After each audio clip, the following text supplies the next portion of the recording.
dirancang sedemikian rupa, kita bisa melihat bahwa bentuk keseriusan dari Dar Syafi'i untuk memberikan yang terbaik buat putra-putri kita insyaallah. Dan kita doain mudah-mudahan apa yang dicita-citakan Allah mudahin. Dan selanjutnya jamaah sekalian kita masuk ke sesi yang utama. Alhamdulillah guru kita Ustadz Nizar Sa'ad Jabal sudah berada di tengah-tengah kita. Mari sama-sama kita siapkan diri kita menyimak kajian dari beliau. Dan bagi jamaah untuk materi yang akan disampaikan oleh Ustadz akan di-share ke grup jamaah. Jadi jamaah juga bisa mendengar sekaligus melihat materi yang akan disampaikan oleh Ustadz. Kepada Ustadz Nizar Sa'ad Jabal LC MPD Hafizahullah Ta'ala waliyatafaddal maskur.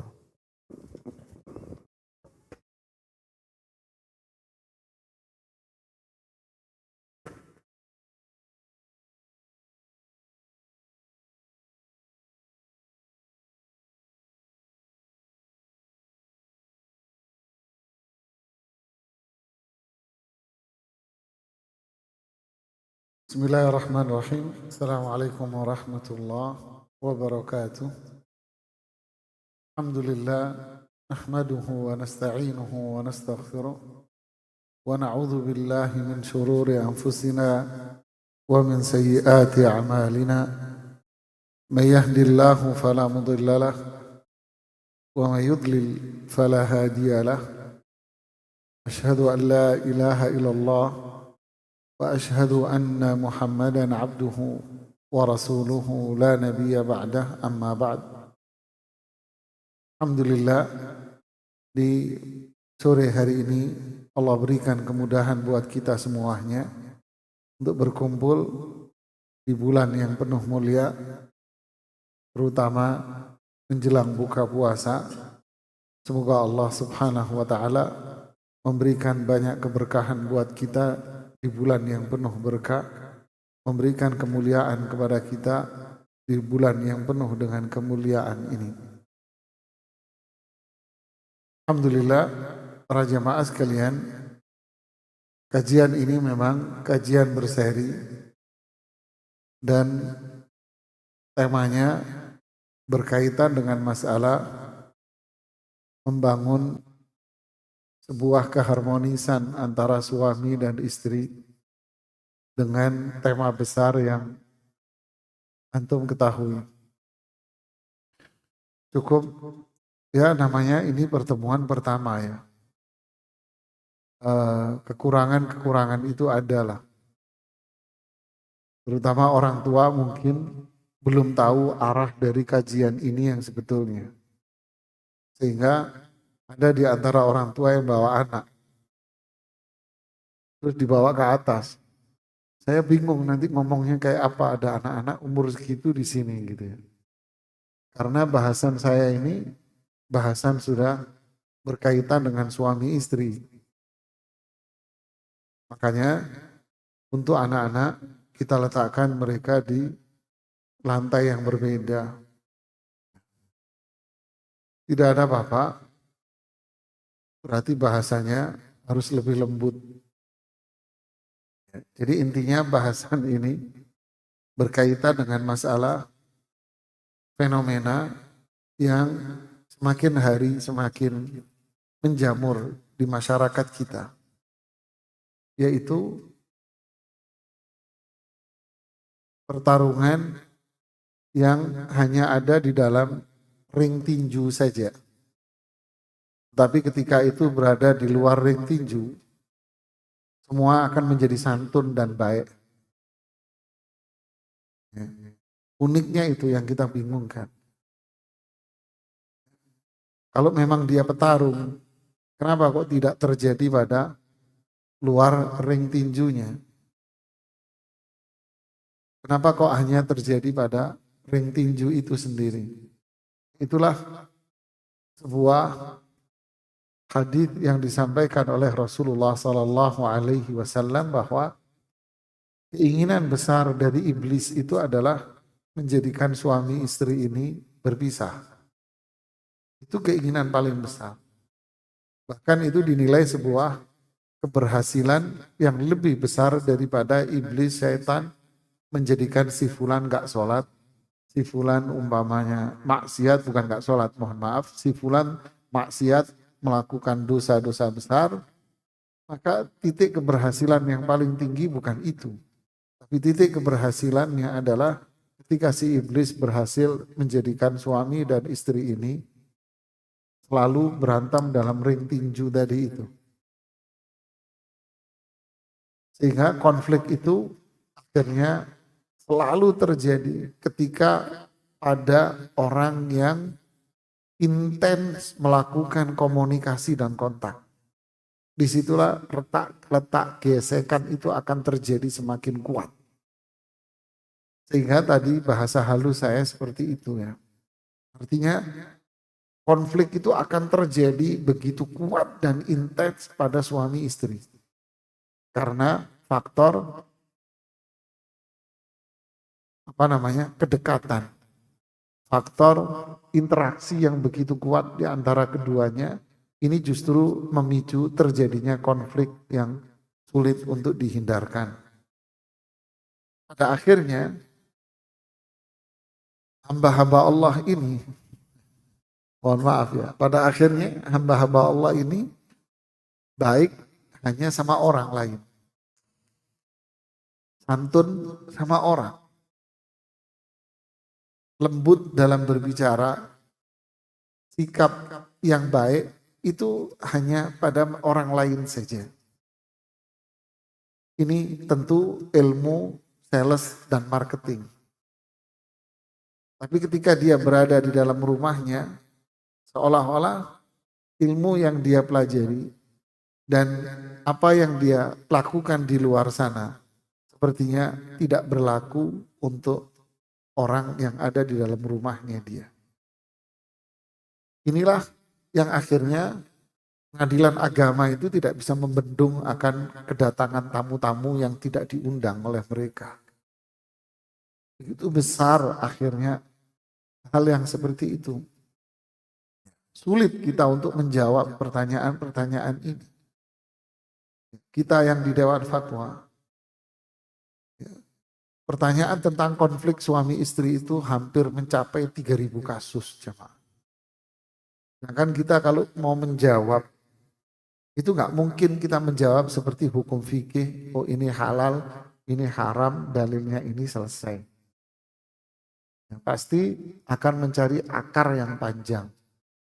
Nah, itulah kajian kita ini ingin membangun sebuah keharmonisan yang harusnya itu ada pada rumah melebihi kebaikan kesantunan yang dibangun di luar sana. Jika Rasulullah SAW mengatakan akmalul mu'minina imanan ahsanuhum khuluqa wa khiyarukum li ahli. Orang beriman yang paling sempurna adalah orang yang punya akhlak. Dan yang terbaik dari mereka adalah yang terbaik dengan keluarga. Ini memberikan makna bahwa orang yang paling layak untuk mendapatkan tutur kata yang santun, perbuatan yang baik, dan semua bentuk kebaikan itu adalah keluarga. Bukan teman. Dan bukan siapapun yang di luar sana. Khairukum li ahli. Yang terbaik adalah orang yang baik dalam keluarga. Syekh Muhammad Shalih Utsaimin menjelaskan hal ini di Syarah Riyadhus Shalihin. Beliau mengatakan kalau kita ingin melihat orang itu baik, jangan lihat dia dengan temannya. Jangan lihat dia di luar sana. Tapi lihatlah dia ketika berinteraksi dengan istrinya. Di situ Anda akan melihat dia orang baik atau tidak yang sebetulnya. Gimana jemaah? Hah? Pasti akan kita terdiam karena disitulah warna asli itu akan muncul. Di luar terlalu banyak warna-warna kepalsuan yang muncul. Ini jemaah. Inilah inti kajian kita 3 seri itu. Nah, di pertemuan pertama ini kita akan bicara tentang suami istri itu sosok yang 2 in 1 sebetulnya. Suami istri itu adalah satu. Membangun kebersamaan, membangun keserasian antar keduanya. Di pertemuan berikutnya bahasannya akan lebih spesifik lagi. Sehingga tolong ibu-ibu, bapak-bapaknya jangan bawa anak-anaknya. Saya nggak bisa ngomong. Kecuali yang Anda bawa adalah anak yang memang sudah menikah atau mau menikah, silahkan. Ada kajian khusus buat mereka yang mau menikah. Temanya ada. Sebetulnya ini buku yang mau saya cetak. Ya, bab 1 sampai bab 5 itu yang mau menikah. Bab atasnya sampai bab 13 atau 15, 14 itu khusus bagi mereka yang sudah menikah. Dan inilah bagian pertamanya. Yaitu saya mengangkat dari ayat Al-Quran di surat Al-Baqarah ayat 187 itu. Saya mengangkat dari sini. Yaitu pada firman Allah potongannya. Ini berkaitan dengan ayat puasa. Kunna libasun lakum wa antum libasun lahun. Potongan ayat ini di bulan puasa. Kunna libasun lakum wa antum libasun lahun. Apa artinya? Mereka adalah pakaian bagimu dan kamu adalah pakaian bagi mereka. Yang dimaksud mereka ini siapa? Siapa? Istri. Istri kalian itu adalah pakaian buat kalian. Dan kalian sendiri itu pakaian buat istri kalian. Ini bagian pertama yang ingin saya sampaikan. Semoga bisa selesai. Apa yang dimaksud dengan ini semuanya? Saya padatkan saja karena waktunya juga mepet. Apa maksud dari pakaian di sini? Tentu kalimat ini adalah permisalan, perumpamaan. Ini permisalan semua, ini perumpamaan. Apa maknanya? Saya ambil dari penjelasan Imam di slide berikutnya, yaitu Imam Abu Ja'far Ibnu Jarir At-Tabari rahimahullahu ta'ala yang wafat tahun 310 Hijriah. Ini kitab tafsir pertama yang dibukukan. Dia mengatakan ada 2 makna pada ayat ini dari makna-makna yang ada. Padahal 3 yang beliau sebutkan. 3 kenyataannya. Pertama, perhatikan ini, masing-masing dari keduanya dijadikan untuk pasangannya sebagai pakaian. Karena keduanya di saat tidur berada dalam satu baju. Dan tubuh keduanya menyatu dengan tubuh pasangannya. Hal ini seperti sesuatu yang dipakai pada badannya yang berupa pakaian itu.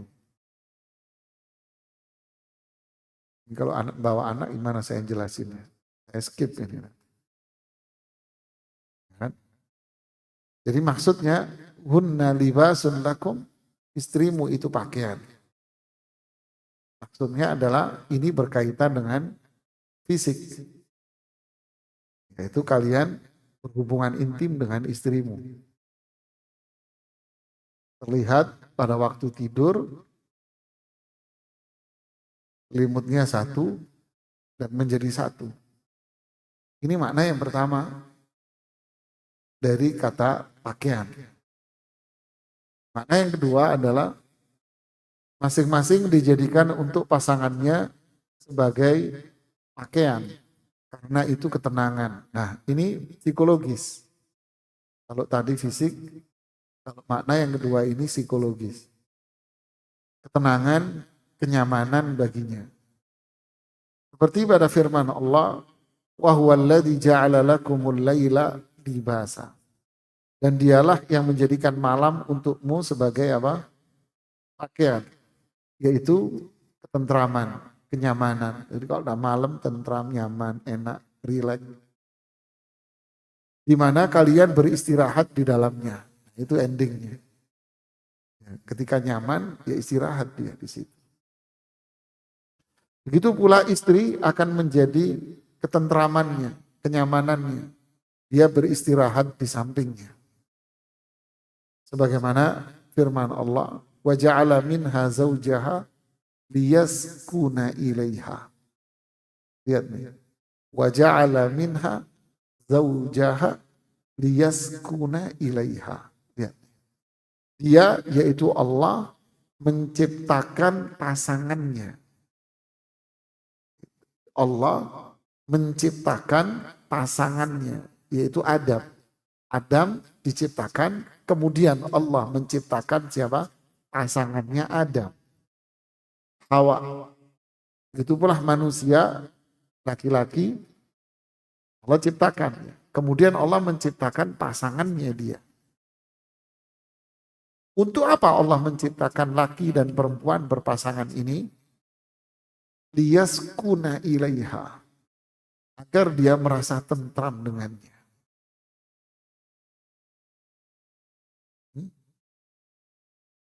Jadi suami laki-laki ketika duduk di samping istrinya, dia merasa tenang, tentram. Hatinya tentram, pikirannya tenang. Disitulah dia akan mendapatkan namanya rohah, istirahat dia. Kedamaian. Ini diumpamakan semua ini dengan apa? Pakaian. Semua ini diumpamakan dengan seolah-olah itu pakaian. Jadi ketentraman. Jika ada di samping istrinya, begitu pula sebaliknya. Istri di samping suaminya, dia akan tentram. Dia akan tenang.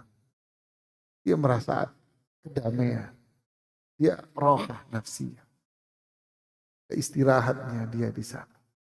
Nyaman. Semuanya akan nyaman. Dan dia tidak mendapatkan kenyamanan itu di luar sana. Dia tidak akan mendapatkan kenyamanan itu di luar sana. Tidak akan sama sekali. Seperti ungkapan Ibnu Katsir rahimahullahu ta'ala. Tidak ada satu kenyamanan, ketentraman yang didapat oleh dua orang melebihi kenyamanan, ketentraman suami istri. Tidak ada jemaah. Ini asli pernikahan. Dan ini tujuan dari sebuah pernikahan itu yang hakiki. Ini tujuan hakiki dari sebuah pernikahan. Subhanallah. Kalau kita merasa tentram nyaman di luar sana, berarti dengan istri Anda, dengan suami Anda harusnya jauh lebih nyaman, harusnya jauh lebih tenang, lebih tentram ketika bersama dengan suami dan istrinya ini.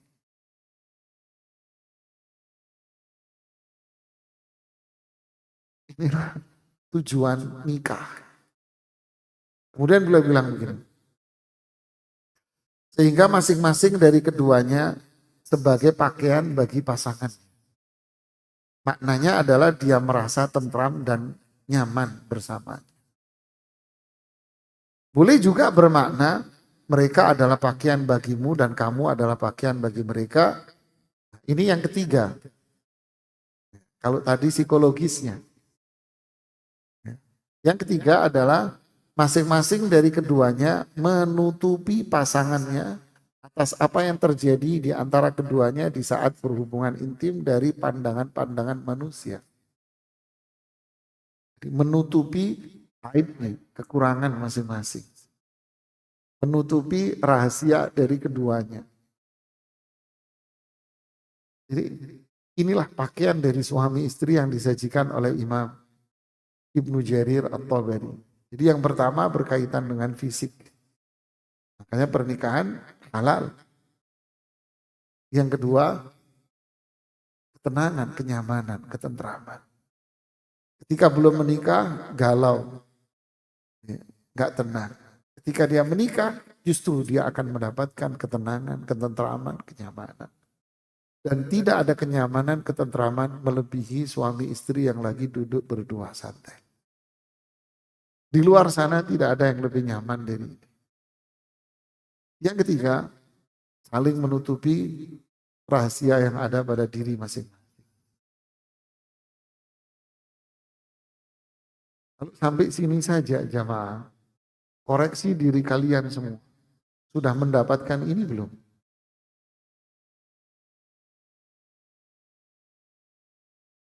Kayaknya Ustadz mimpi ini sepertinya. Karena mayoritas keluarga ketika sampai di rumah malah suntuk dia. Mau jujur ya, suntuk nyampe di rumah. Walaupun pengantin baru, walaupun Anda belum menikah. Anda yang belum menikah punya pandangan di pikiran seolah-olah Anda ini duduk di taman bunga yang nan indah dengan beraneka ragam warna-warni bunganya. Anda lupa kalau di bawah bunga itu ada duri yang sangat tajam. Anda nggak melihat durinya. Tapi yang Anda melihat adalah indahnya bunga itu. Jika Anda menikah, saya selalu kasih tahu, adik-adik kita yang menikah selalu ngasih, saya tegur mereka. Anda nikah, 3 bulan berantem. Dan ini nyata. Ada yang sampai umurnya 2 bulan. Ada yang WA langsung ke kita di Instagram. Ini sudah 2 bulan Ustaz. Kok jadi begini? Kok begini? Saya bilang sama teman-teman yang di belakang, jawab saja. Apa jawabannya Ustaz? Selamat datang di dunia nyata. Ini dunia nyata. Ya kan? Nah inilah pernikahan tujuannya. Nah, jadi baru awal saja sudah berat untuk mencapai itu kan gitu kan. Justru malah kalau nyampe di rumah malah apa? Suntuk. Puyeng malah. Malah nggak tenang, malah nggak tentram. Tentramnya malah di mana? Di luar sana. Di kafe, sama temen, sama ini. Ketika nyampe rumah, sudah tidak ada ketentraman. Nyaman.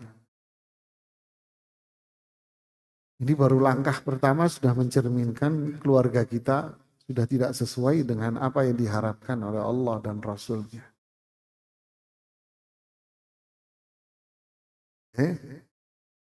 Makanya pertikaian itu selalu terjadi walaupun perkara-perkara yang sepele.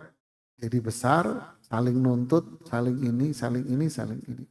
Panjang kali lebar. Oke, kita lanjutkan. Apa maksudnya? Saya sebutkan di sini ada beberapa poin. Yang pertama, pasangan ibarat pakaian. Kita simpulkan aja dari yang di atas tadi. Yang pertama, artinya menjaga kehormatan. Pernikahan itu menjaga kehormatan. Maksudnya apa? Rabi' bin Anas rahimahullahu ta'ala, seorang ahli tafsir, menafsirkan ayat ini dengan mengatakan dia istri selimut bagi kalian dan kalian selimut baginya. Yang kedua, Abdurrahman bin Zaid menafsirkan ayat ini lebih tajam. Beliau mengatakan maksudnya adalah hubungan intim sebetulnya sih. Cuman tergantung pembahasaan mereka aja para ulama. Itulah menjaga kehormatan. Dan Allah mengatakan berkaitan dalam konteks ini di Al-Baqarah ayat 223. Nisa'ukum harthul lakum fa'tu harthakum anna syi'tum. Wa qaddimu li anfusikum wattaqullah wa'lamu annakum mulaquh wa basyiril mu'minin. Istri-istrimu adalah ladang bagimu. Maka datangilah ladangmu itu kapan saja dengan cara yang kamu sukai. Dan utamakanlah yang baik untuk dirimu. Bertakwalah kepada Allah dan ketahuilah bahwa kamu kelak akan menemuinya dan sampaikanlah kabar gembira kepada orang yang beriman. Istrimu adalah ladang. Ladang ini tempat untuk bercocok tanam. Paham maksudnya kan? Tempat untuk bercocok tanam. Anda mau nanam, nyari apa? Nyari pot. Kan gitu kan? Ini bunganya, kembangnya, terus Anda cemplungin di mana? Di pot, kan gitu kan? Nah itu maksudnya, udah cukup sampai di situ. Ada anak-anak kan saya bilang repot, saya jelasin ya. Kalau mau nikah boleh di sini. Kalau nggak mau nikah masih lama, jangan duduk di sini. Nanti ada kelas sendiri kamu. Kalau mau menikah boleh, tapi kalau masih jauh jangan ikut di sini. Pulang nanti besok nggak bisa puasa kamu.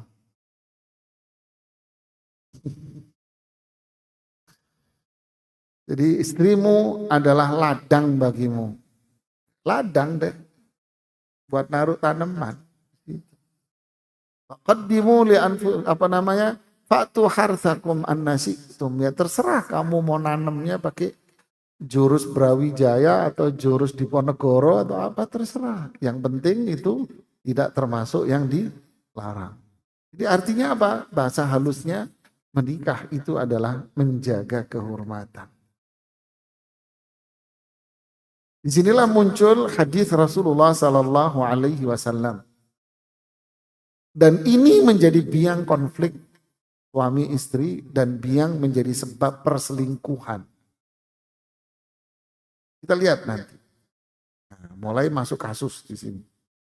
Rasulullah SAW bersabda di sini, "Idza da'a ar-rajulu imra'atahu ila firasyi, fa'abat fabata ghadbana 'alaiha la'anatha al-malaikatu hatta tusbih." Artinya jika seorang suami memanggil istrinya ke ranjangnya, mengajak untuk berhubungan. Lalu istri itu menolak, mohon maaf salah ketik ya biasa.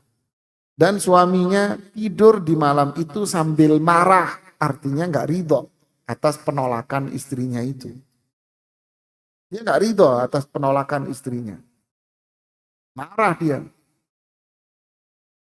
Tentu dengan alasan lah. Istrinya sehat, tidak ada masalah. Cuman hanya karena males. Ya, lagi males aja istrinya. Ditolak sama istrinya. Sehingga suaminya marah, nggak ridho, jengkel di malam itu. Maka apa yang terjadi? Maka para malaikat melaknatnya sampai pagi. Malaikat akan berdoa sepanjang malam untuk istrinya yang tidak mau melayani suaminya karena faktor males atau alasan capek yang nggak berdasar. Apa doa malaikat? Ya Allah, jangan rahmati ini perempuan. Sampai kapan? Sampai subuh doanya.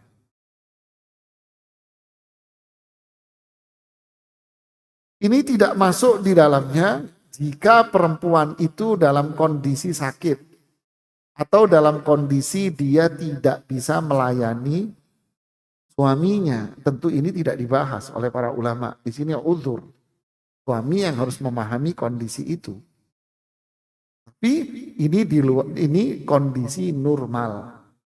Ya, dia di kondisi normal jamaah. Lihat penjelasan para ulama di sini. Coba bayangin.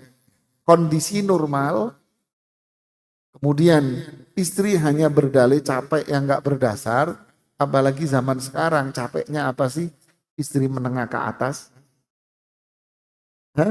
Tukang masak dia itu sangat banyak sekali. Hanya dikendalikan sama dia tukang masak itu dengan apa? handphone. Dia mau masak apa pakai handphonenya dia, tinggal datang si ojeknya. Iya kan? Oh banyak tukang masaknya. Dulu tukang masak di rumah cuman satu. Menunya itu aja. Sekarang menu mau mencari menu seluruh dunia ada di handphonenya dia. Tinggal duduk manis.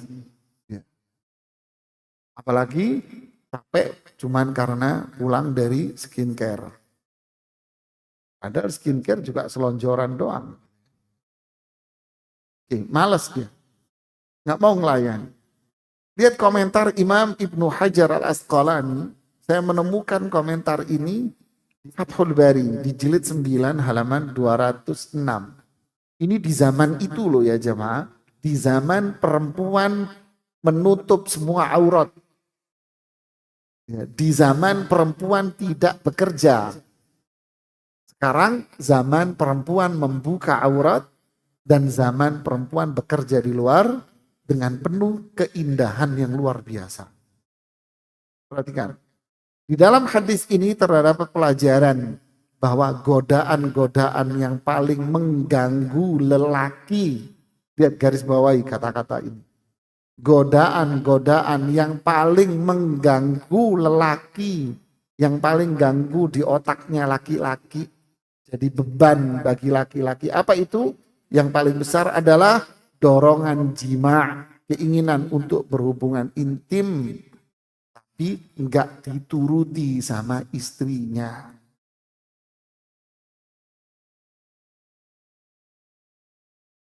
Oleh karena itu syariat mengkhususkan perempuan untuk membantu lelaki alias suami dalam hal ini.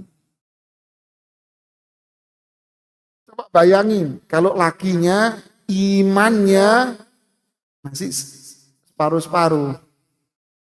Imannya ya senilai kelas kerupuk kampung. Pergi ke kantor bertemu dengan beribu macam bunga yang lagi merekah di tengah kantornya. Terbuka.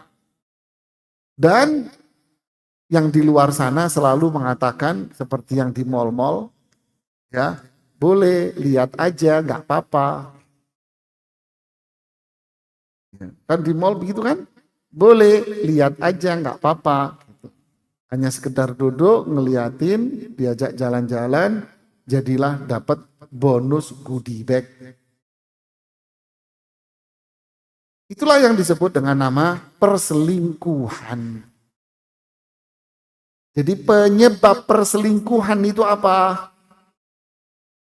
Di rumah nggak dikasih sarapan. Paham tidak? Coba kalau dia makan kenyang, Anda dikasih makanan menu apa saja, Anda akan menjawab apa? Alhamdulillah sudah kenyang. Tapi kalau Anda berangkat dari rumah, lapar, plus mangkel kata orang Jawa. Sambil kesel, jangankan dikasih makanan enak. Dikasih apa aja Anda makan, Anda lapar. Paham tidak maksud saya nih? Coba dipikirkan. Waduh, yang salah ceweknya nih. Yang salah perempuan kali ini. Bukan saya. Ini dampaknya. Jadi kalau ada ibu-ibu, saat suami saya selingkuh, saya nggak pernah ngeladenin. Saya akan ladenin kalau Anda duduk di depan saya ladenin kamu. Saya mau tanya kamu, kenapa suamimu selingkuh? Bukan artinya membenarkan perselingkuhan. Bukan. Na'udzubillah. Itu tetap dosa. Tapi kita ingin mencari benang merah. Ini benang merahnya. Ingat, bukan dalam konteks pembenaran yang dilakukan perselingkuhan itu. Bukan. Tapi kita mencari benang merahnya. Yaitu apa? Tujuan menikah itu adalah mencari selimut. Menjaga kehormatan saya. Tapi apakah dengan menikah itu Anda mendapatkan selimut dan Anda mendapatkan kehormatan? Seringkali ditolak. Dengan 1001 macam alasan. Akhirnya perut pun lapar, cendol pun ditelen sama dia. Apa aja yang di luar sono akan dimakan. Ya dosa kamu, tapi ini masalahnya. Pahami itu. Ini akan berembas pada 1001 macam daun benalu yang akan muncul. Akhirnya kalau punya nyampe rumah bawaannya kesal terus. Bawaannya sewot terus. Tapi ketika dia ngobrol sama temannya yang satu, dia akan lebih harmonis. Sayang, halo guys, halo manis. Kenapa? Karena di rumah tidak mendapatkan itu. Oke. Ustadz, itu kalau laki. Sekarang kalau perempuan ini gimana? Lihat komentar Syekh Muhammad Shalih Utsaimin. Syarah Riyadhus Shalihin. Demikianlah kewajiban istri terhadap suaminya. Yang tadi. Begitu pula suami jika melihat istrinya berhasrat untuk berhubungan intim, maka dia juga harus memenuhinya. Karena dia dapat menggaulinya. Karena dia suami yang normal. Inti normal bukan sakit. Sebagaimana istrinya melayani dia. Sama ternyata. Sama ternyata. Jadi perselingkuhan dari sisi laki, perselingkuhan dari sisi perempuan. Kenapa? Karena di rumah tidak dikasih makan. Dia cari makan di luar. Berarti kesimpulannya apa? Berarti dua-duanya belum melakukan tujuan pernikahan yang sebetulnya, yaitu menjaga kehormatan dia. Kalau ini sudah nomor 1, nggak ada, hancur bangunan keluarga sudah. Kasus yang kedua atau makna kedua dari pakaian. Slide yang berikutnya. Nanti dibagi ke Anda. Ini semua dibagi ke Anda. Yang kedua, kedekatan suami dan istri. Diumpamakan pakaian tadi itu ibarat apa? Buah apa? Kedekatan kayak selimut tadi. Satu selimut buat berdua. Makanya kata Rasulullah SAW, kalau anakmu sudah 10 tahun, selimutnya jangan satu. Memang kasurnya sama, laki-laki satu ranjang tidur ya kan. Tapi nggak boleh satu selimut. Begitu kan? Nggak boleh kamu satu selimut, di hadits Abu Hurairah itu riwayat Muslim. Kasih selimut satu-satu. Karena satu selimut itu khusus suami istri. Punya anak perempuan, dua-duanya perempuan, tidur di satu ranjang. Nggak boleh, kasih satu selimut sendiri-sendiri. Ya. Kasih selimut satu-satu. Tapi kalau satu selimut buat berdua, aneh, khusus suami istri. Pahami. Memberikan makna apa? Kedekatan suami dan istri. Nah, ini juga jadi problem lagi ini yang kedua ini. Apa penyebabnya? Penyebabnya adalah kecanggihan teknologi yang namanya media sosial. Ini yang merusak unsur ini jamaah. Oke, kita bicara dulu yang ideal dulu, baru kasus. Idealnya apa? Nih, pasangan ibarat pakaian merupakan gambaran akan kedekatan yang luar biasa dalam keseharian. Pakaian dekat sama kita. Kedekatan yang luar biasa. Bukan hanya kedekatan dalam tempat tidur, tetapi dalam segala hal, semua aktivitas, dan semua urusan dia. Saya ambil contoh kedekatan antara Rasulullah SAW dengan istri-istri beliau. Aisyah bercerita dan beliau berkata, saya minum sedang saya lagi haid. Tumma unawiluhun nabiyya sallallahu fayada'u fahu ala mawdi'i fihi. Kemudian aku berikan gelas itu kepada Rasulullah SAW. Lalu beliau meletakkan mulutnya di tempat mulutku. Berapa umur Rasulullah SAW dan berapa umurnya Aisyah. Beliau minum dari gelas yang sama dan diletakkan mulutnya Rasulullah SAW di posisi mulutnya siapa? Aisyah. Dan beliau meminumnya. Dan aku berkeringat sedang aku haid, lagi keringetan. Kemudian aku berikan kepada Nabi SAW, lalu beliau meletakkan mulutnya di tempat mulutku. Artinya terkadang aku keringetan. Kita, jorok lu, jorok, Belum awal sudah direndahin. Nah ini sudah kasus sendiri. Jadi kedekatan tidak ada, sok aja, sok-sokan.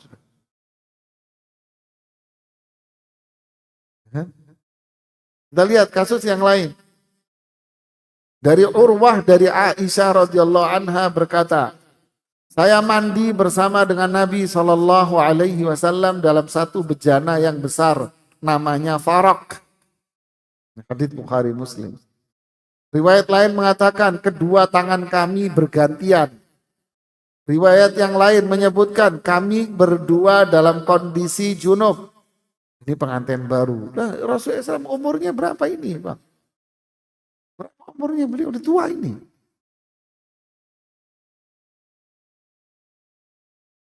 Subhanallah.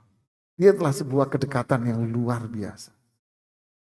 Contoh lagi dari Aisyah radhiyallahu anha, beliau mengatakan, saya menyisir rambut Rasulullah sallallahu alaihi wasallam sedang saya haid.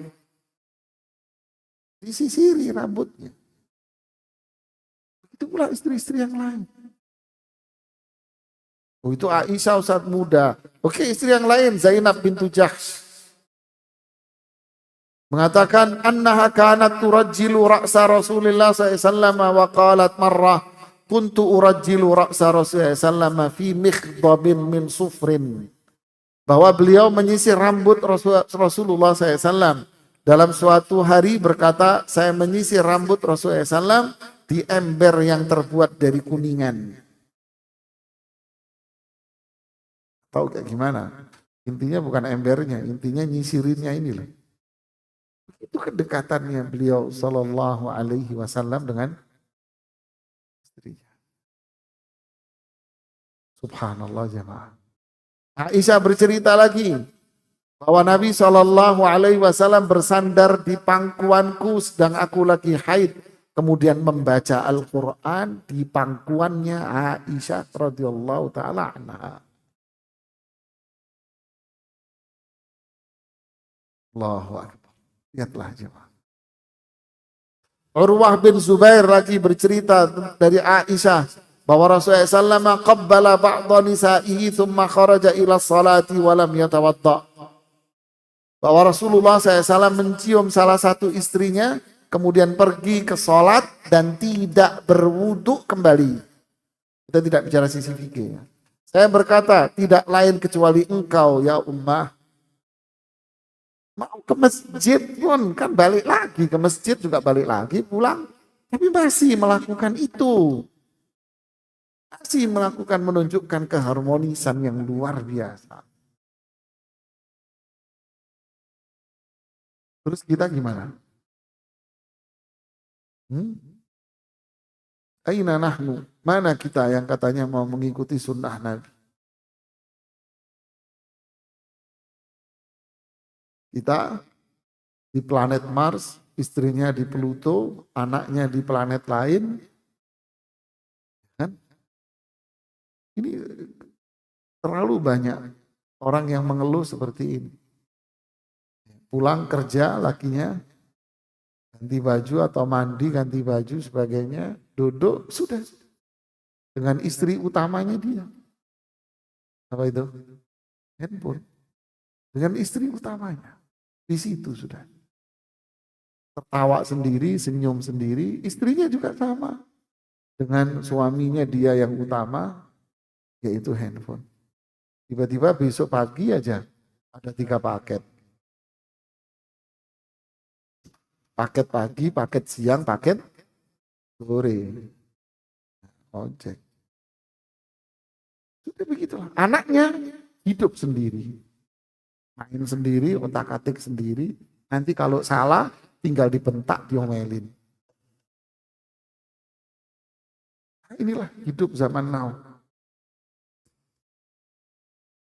Gimana coba? Anaknya salah tinggal dibentak-bentak. Dan dari tadi ngapain? Sendiri-sendiri, hidup sendiri. Tidak dari kedekatan. Tidak ada. Tidak ada komunikasi di sini. Handphone berdering. Dari teman sang laki ini, suami ini. Wah, ketawa. Wah, ngobrol begitu manisnya, begitu lembutnya obrolan dia dengan temannya. Begitu juga yang perempuan. Wah, lebih romantis lagi. Seru perempuan kalau ngobrol. Wah, selesai. Handphone ditutup. Kembali keduanya seraya duduk di kuburan.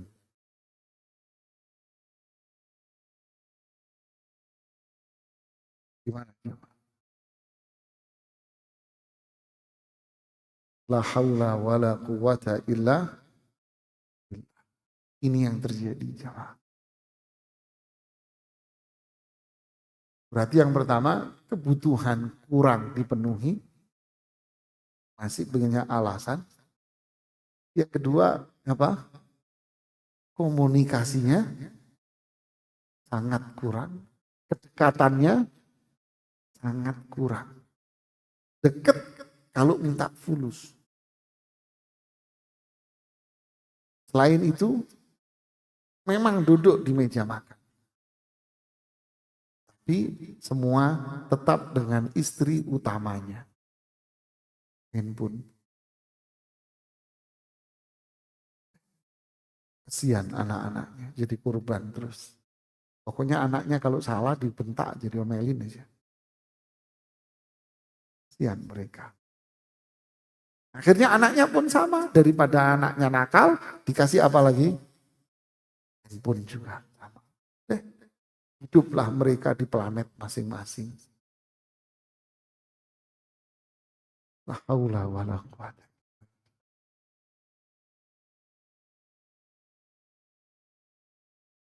Yang ketiga, ini semua masalah ini Ustaz.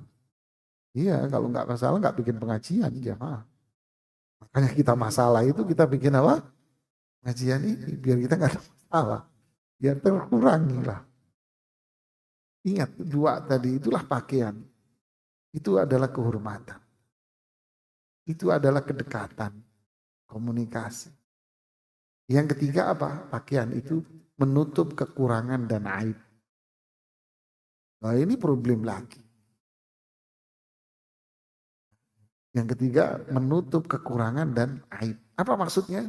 Kita lihat penjelasan para ulama. Ibnu Hajar menjelaskan makna dari menutupi aib saudaranya. Yaitu dia melihat, lihat nih kalimat ini wahai suami dan wahai istri. Lihat ini. Ya.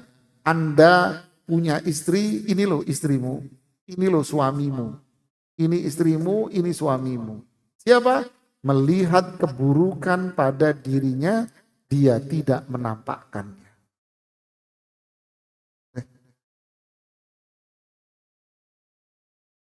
Ada seorang laki-laki datang ke Syekh bin Baz, mengeluh istrinya begini. Jawaban Syekh bin Baz apa? Pulanglah, kamu tidak menikahi bidadari dari langit. Bagaimana istrimu tidak menikahi malaikat. Pulang sana.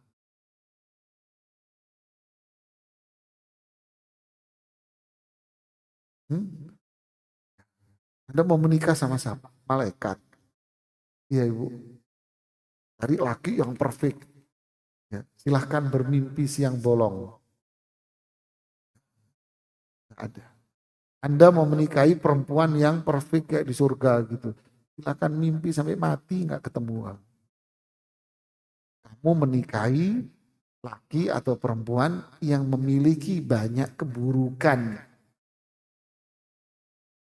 Banyak aib. Kamu menikahi dengan sosok seperti ini.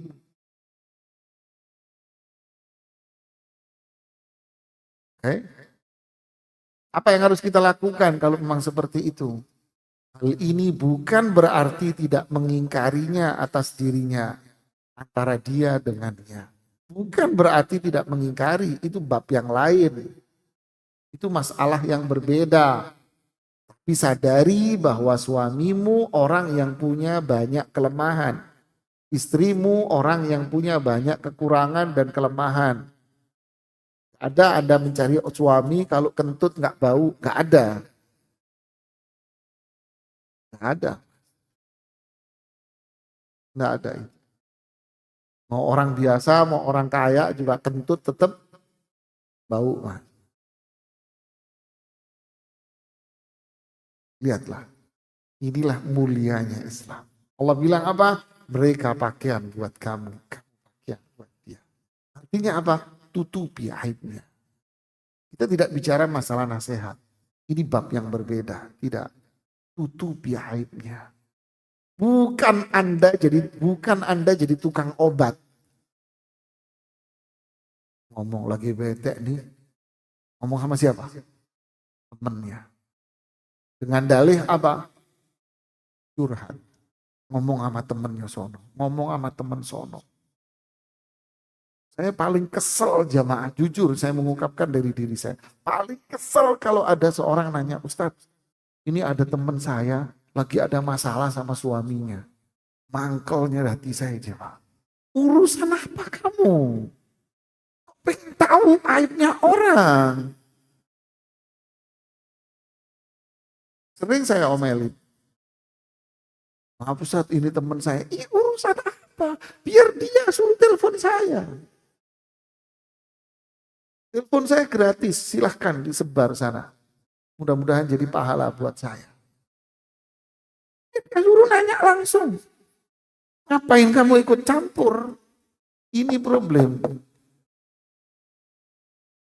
Dengan dalih apa? Curhat, ngomong. Ya lakinya perempuan, apalagi perempuan kan. Ini ngomong sono.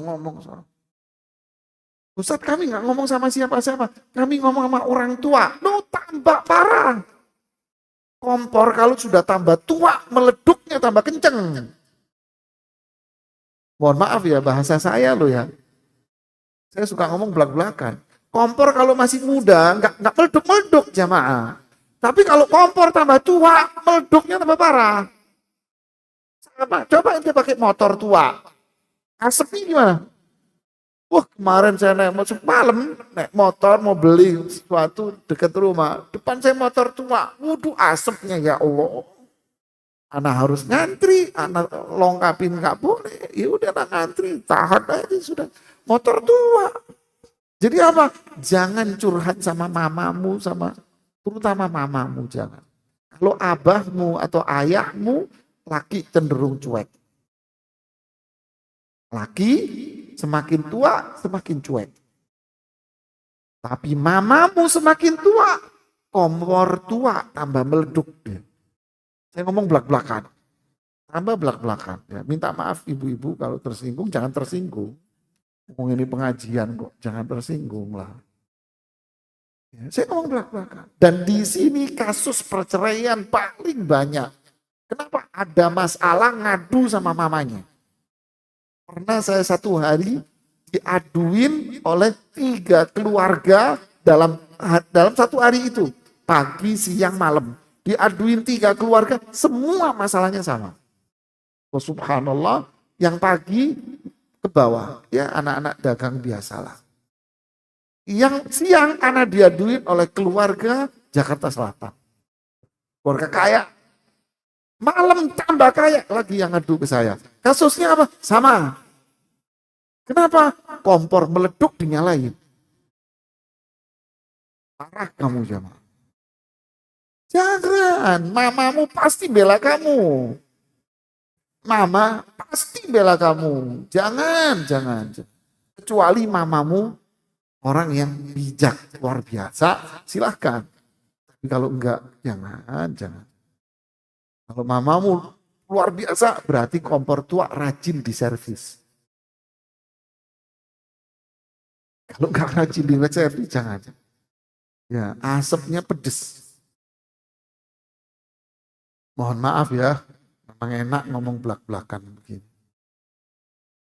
Jadi apa solusinya? Solusinya adalah hadis Abdullah ibnu Umar. Man satara musliman satarahullahu yaumal qiyamah.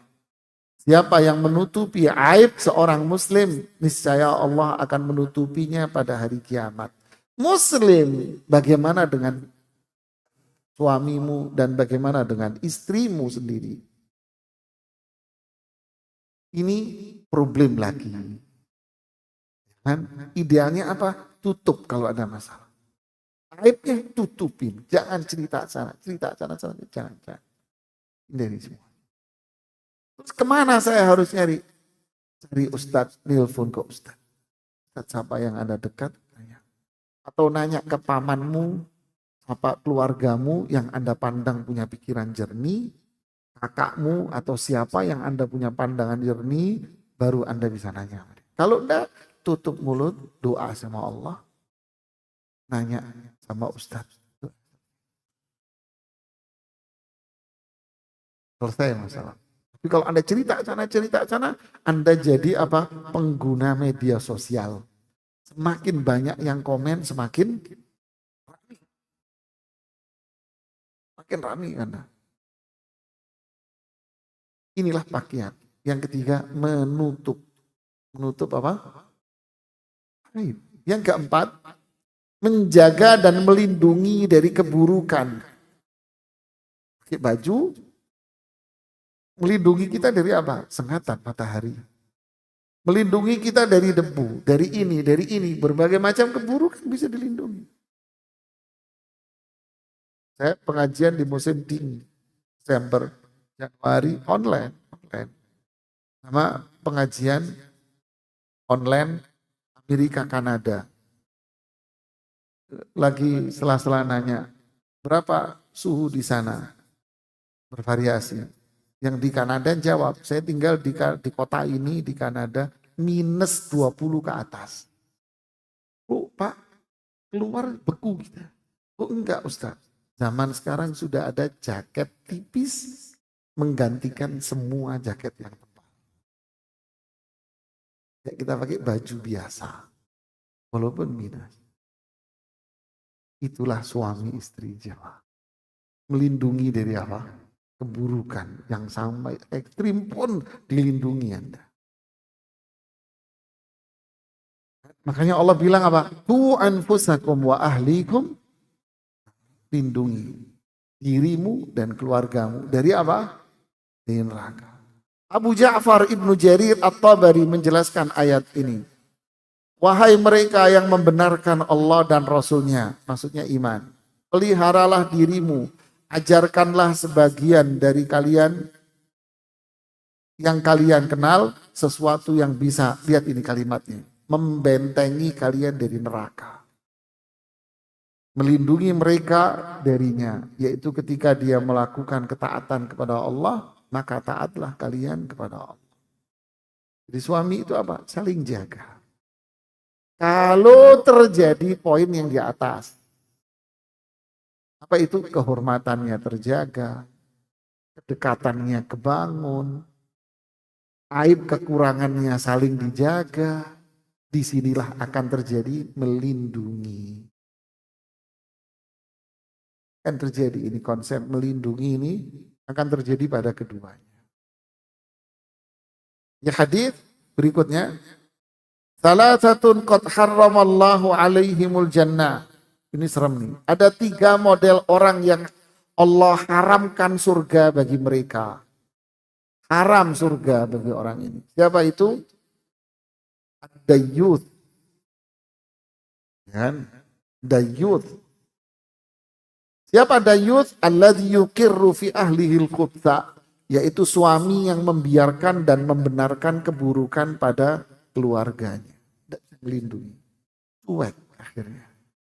Cuek sono, cuek sini, tak peduli sana, tak peduli.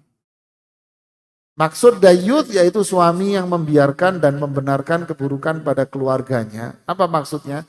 Imam At-Tibi mengatakan dia melihat pada keluarganya apa yang buruk dan tidak ada kecemburuan padanya.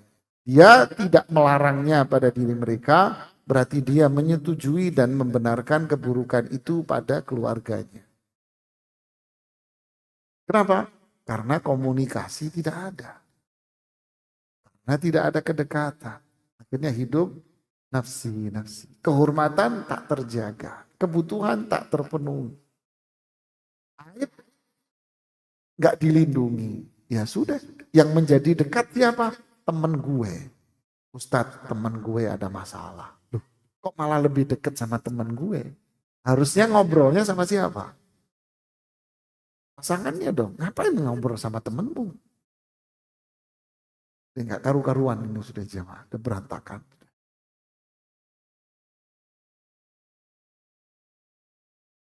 La haula wala quwata illa.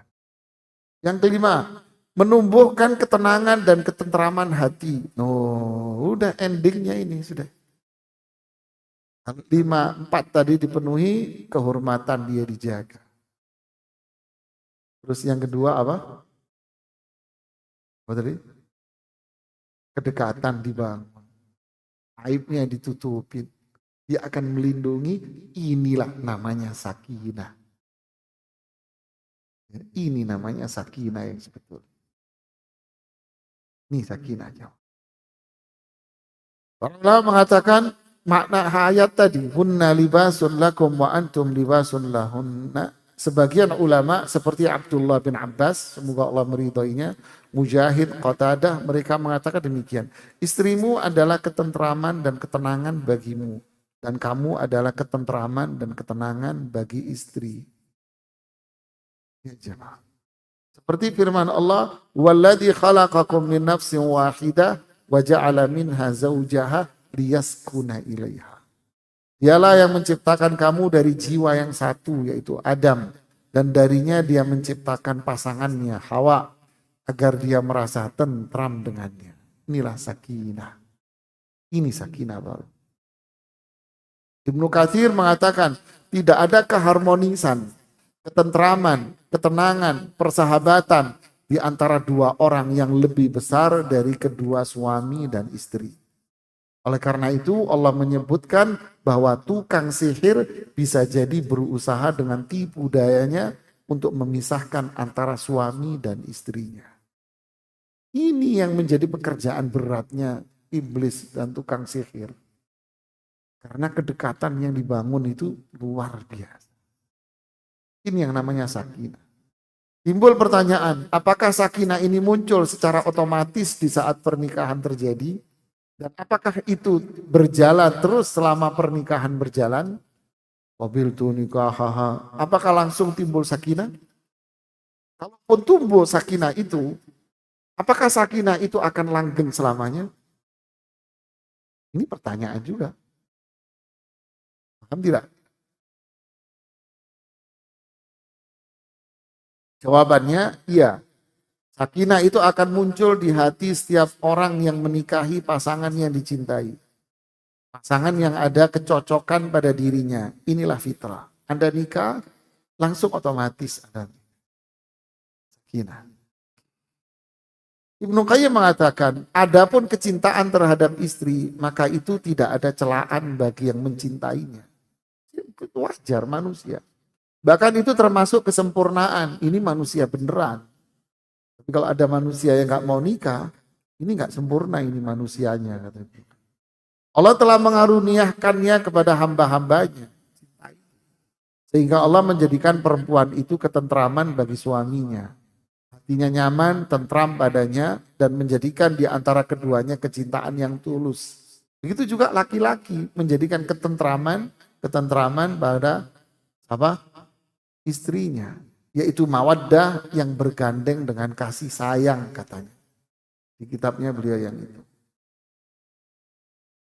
Coba perhatikan ayat-ayat ini saya singkat ya. Jadi inilah sakinah imaniyah yang dibawanya. Terus. Inilah sakinah imaniyah. Jadi ternyata sakinah itu, mohon maaf saya singkat. Sakinah yang tadi itu sakinah apa jamaah? Sakinah yang bersifat duniawi saja. Dan sakinah yang bersifat fitrah. Nah, sakinah yang bersifat duniawi, fitrah bawaan, ini bawaan manusia yang memang suka sejenis, ini bisa hilang cepat ini. Ini bisa hilang. Kapan? Kalau komponen-komponen tadi yang membuat sakinah itu hilang. Kehormatan yang nggak dijaga, bla bla bla yang tadi, ini akan hilang selaras itu. Ditambah lagi nanti yang bersangkutan tidak ada iman kepada Allah. Tidak ketaatan kepada Allah, nanti ini sesi berikutnya. Akan hilang sakinah ini. Berarti akan muncul kelanggengan sakinah yang mana? Sakinah iman. Makanya Ibnu Qayyim membagi sakinah itu dua. Sakinah faktor dunia dan sakinah faktor apa? Iman. Ini yang mahal. Sakinah dunia dan sakinah apa? Iman. Nah itu yang di slide yang berikutnya. Yang ke-20 sebelum terakhir. Sakinah iman ini yang langgeng. Kalau dunia, kalau sudah kebunnya lama, pasti kebun sebelah akan lebih keren. Karena kebun sebelahnya itu baru. Iya enggak? Iya. Apalagi yang di rumah, pakai daster yang warnanya sudah pinter warna, buta huruf dia. Buta warna. Sama dasternya dia udah buta warna. Sedangkan di kantor, wangi-wangi, sedep-sedep, seger-seger. Pilih yang mana? Jadi yang bicara hawa nafsu. Disitulah, Ustadz suami saya selingkuh, suami saya begini. Loh, kita enggak, itu tadi memang dosa, tapi cari akarnya gitu loh. Cari akarnya. Subhanallah jemaah. Jadi sakinah iman itu apa? Kembali kepada prinsip iman. Makanya milih nih perempuan mau nikah, cari yang solihah. Milih laki, cari yang soleh.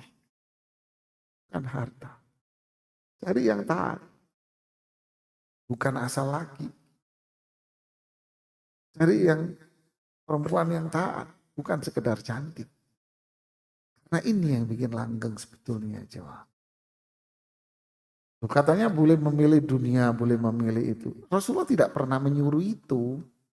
Rasulullah cuma cerita, umumnya orang itu menikah ngelihat cantik, harta, kedudukan, agama. Rasulullah cerita.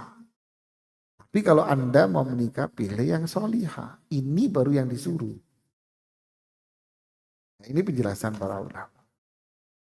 Ini yang membuat sakinah yang hakiki. Apalagi nemu di jalan, nemu di mall, nemu di kantor. Tahu bahasa nemu jemaah?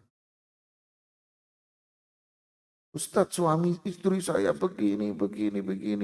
Kemarin nurut, saya di PHK kok sekarang jadi begini. Pulang ke ibunya, tambah jadi. Ketemu kompor meleduk tadi. Tambah jadi begini. Saya dengerin aja. Saya nanya, Mas, nemu di mana kamu istrimu? Saya supervisor perusahaan. Oh, nemu di mall. Iya, Ustaz. Ya udah, kan dia suka ngomong, lihat doang nggak apa-apa. Bingung lagi. Iya bener juga. Ya udah, Mas, seperti apa? Ustadz istri saya nggak nurut begini. Kerja kamu apa? Saya pedagang sayur di pasar Keramat Jati. Oh istrimu pedagang sayur di Keramat Jati juga ya? Iya, ya udah mah. Jangan ngeluh. Memang kamu nemunya di Keramat Jati. Inilah sakinah. Kalau cuma duniawi akan hilang. Jadi inilah makna dari pakaian dan itu tujuan pernikahan. Ingat, ada berapa komponen? 5. Keharmonisan. Apa? Kedekatan, ya kan? Kedekatan. Komunikasi yang intens. Ngobrol lah. Udah cukup mainan handphonenya, Mas. Keharmonisan artinya penuhi kebutuhannya dia. Jangan sampai lapar. Komunikasi yang lancar. Aib kekurangan, namanya manusia. Tutupinlah. Jangan teriak-teriak. Terus apa? Di situ akan saling melindungi dari keburukan. Itulah sakinah. Ustaz, istri saya nggak ngaji. Duduknya begini. Istri saya nggak ngaji. Makanya cerewet. Ini. Terus maksud Anda apa? Saya mau ceraikan Ustaz. Saya mau cari akhwat yang ngaji. Oh ya. Saya diem aja. Menurut Ustaz gimana? Menurut saya, istrimu lebih baik dari inti. Menurut saya. Loh, kok bisa? Iya, istrimu tidak pernah merasa dirinya baik. Tapi kamu merasa diri kamu malaikat. Awalnya kan gini duduknya.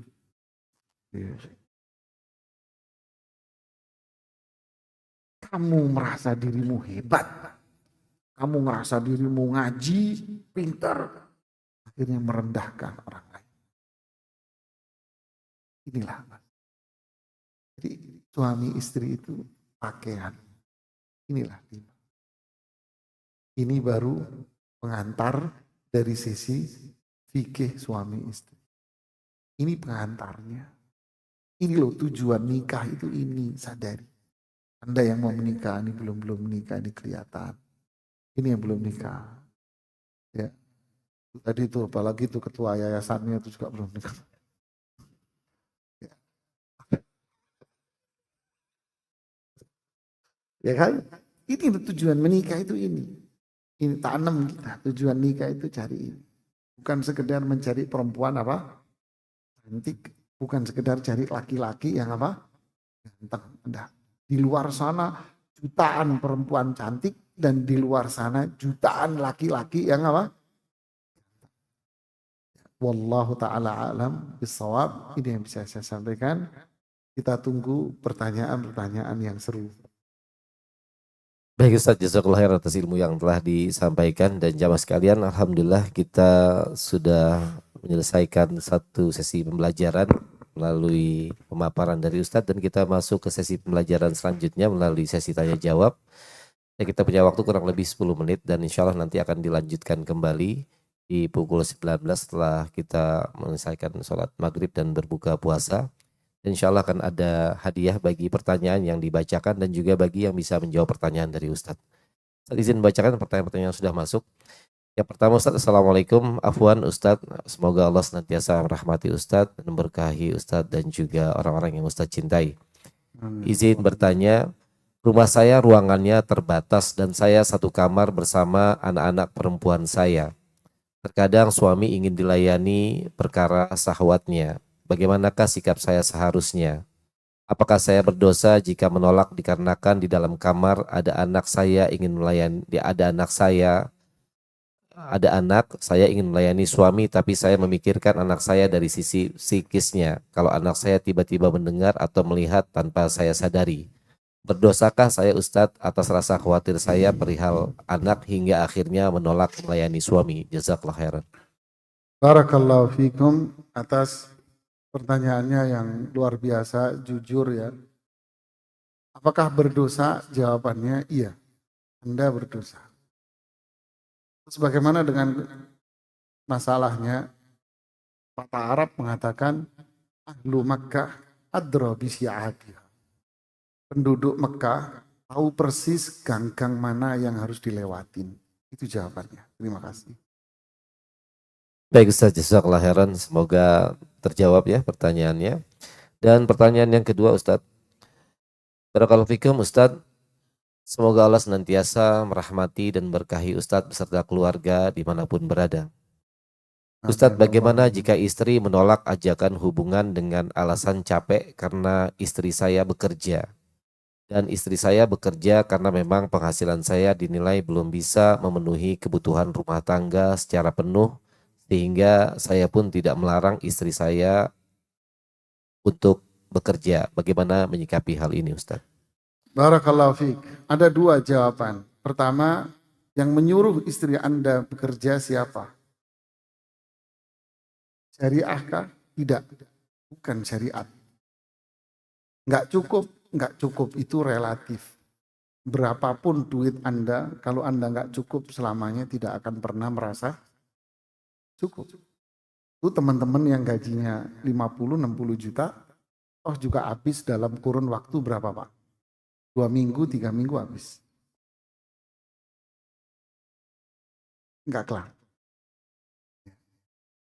Qanaah, merasa puas dengan penghasilan, itulah orang kaya yang sebetulnya. Yang kedua, kalau Anda sendiri yang mengizinkan istri Anda untuk bekerja, terima resikonya. Nggak usah marah kamu. Anda kok, karena dia kerja berapa hari? 5 hari. Sabtunya jalan-jalan. Minggunya baru kosong. Sudah, Anda tanggung resiko. Anda yang ngizinin kok. Nggak usah nanya, Anda yang ngizinin. Ketika Anda bertanya, Anda mengeluh, Anda merasa bermasalah, dan sebagainya, maka saat itu Anda putuskan, istrimu nggak usah kerja. Nggak cukup, evaluasilah gaya hidup Anda. Makanya Islam, syariat Islam, tidak menyuruh kita untuk melihat atas. Islam menyuruh kita untuk melihat ke bawah. Tapi orang Barat bilang, lihatlah ke atas untuk memotivasi Anda. Beda. Islam suruh lihat ke bawah. Barakallahu fiik. Barakallah Ustadz. Pertanyaan selanjutnya Ustadz. Assalamualaikum Ustadz. Assalamualaikum. Apa Ustadz, bagaimana bila suami ingin bercocok tanam tapi istri sedang berhalangan atau menstruasi?